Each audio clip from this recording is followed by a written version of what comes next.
Hey guys, welcome back to the channel. In this tech tutorial video we're going to break down for you how you can export single components from your projects on or inside the Uizard designer. So let us dive into this. So guys, in the first step, navigate to your project in the Uizard editor. Then what you want to do is navigate to the given screen. Here on the right hand side, click into screens, select the screen with the given components. So let us assume I'd like to export only that component, that logo here, right, from the entire screen.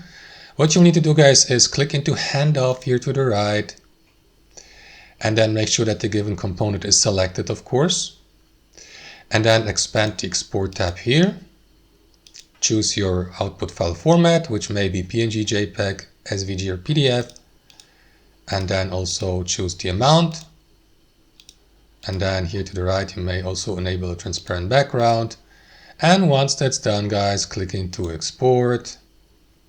That's it. You will see the file here in your download folder with the file size in the selected output file format. That's how it works. Thanks for watching. Hope you enjoyed it, got something from it, and we'll see you next time on our channel.